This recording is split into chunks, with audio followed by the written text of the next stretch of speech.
Hello everyone. तो आज हम ओलिगोरिया के बारे में पढ़ेंगे। तो नॉर्मल हमारी जो यूरिन आउटपुट होती है वो half the body weight per hour होती है, डैट इज़ 0.5 ml पर केजी पर आवर होती है। अगर इससे कम यूरिन आउटपुट हो जाए किसी पेशेंट की तो ये हमारे लिए एक सोचने की बात है कि क्यों, रीज़न क्या है उसका यूरिन आउटपुट कम होने का। तो आज हम ओलिगोरिया के कॉजेज़ देखते हैं। तो अगर कोई पेशेंट को ओलिगोरिया हो गया तो हम सबसे पहले उसकी हीमोडायनेमिक असेसमेंट करेंगे, मतलब उसका बीपी, हार्ट रेट वगैरह देखेंगे। अगर तो अनस्टेबल है पेशेंट, डैट इज़ पेशेंट के वाइटल्स अनस्टेबल है, बीपी कम है, हार्ट रेट ज़्यादा है, तो पेशेंट को सस्टेशन की ज़रूरत है। जो लाइक इन ट्रॉमा ही लगा लो कि पेशेंट को ब्लड लॉस हुआ है तो हम ब्लड रिप्लेस करेंगे, फ्लूइड देंगे, कोलाइड देंगे, क्रिस्टलाइड देंगे, और उसके बाद हम रिस्पॉन्स देखेंगे कि पेशेंट की यूरिन आउटपुट इंप्रूव हो रही है कि नहीं हो रही।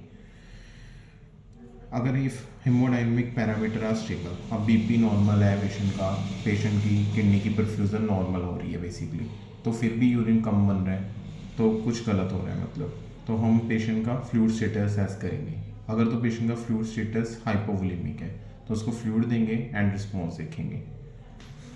अगर पेशेंट का फ्लूइड स्टेटस यूवोलेमिक है, मतलब पेशेंट को फ्लूइड डेफिसिट नहीं है, तो हमने बाकी कॉजेज रूल आउट करने होते हैं। मान पेशेंट कैथेटराइज है तो पेशेंट का कैथेटर तो नहीं ब्लॉक हो गया, पेशेंट को एक्यूट किडनी इंजरी तो नहीं हो गई, पेशेंट को कोई इंट्रा एब्डोमिनल प्रेशर तो नहीं इंक्रीज हो गया, पेशेंट हार्ट फेलियर में तो नहीं है, पेशेंट कोई एनाटॉमिकल कॉजेज तो नहीं है, लाइक कोई स्टोन तो नहीं है, यूरिट्रिक स्टोन तो नहीं है पेशेंट को, या पेशेंट को कहीं पेन है उसकी वजह से ओलिगोरिया हो रहा है।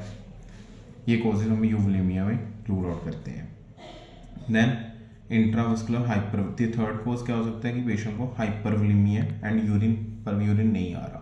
मोस्ट कॉमन इसका कॉज होता है कि पेशेंट की किडनी फेल हो चुकी है।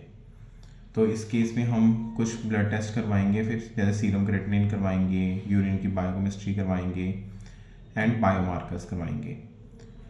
तो इस केस में ट्रीटमेंट क्या है, हम या तो फ्रोसिमाइड स्ट्रेस टेस्ट दे के देखते हैं एक बार के लिए पेशेंट को कि उसको यूरिन आता है कि नहीं आता, फ्लूइड रिमूव होता है कि नहीं होता। अगर उससे भी नहीं हो पा रहा तो हीमोडायलिसिस कराते हैं, जिसको हम रीनल रिप्लेसमेंट थेरेपी कहते हैं।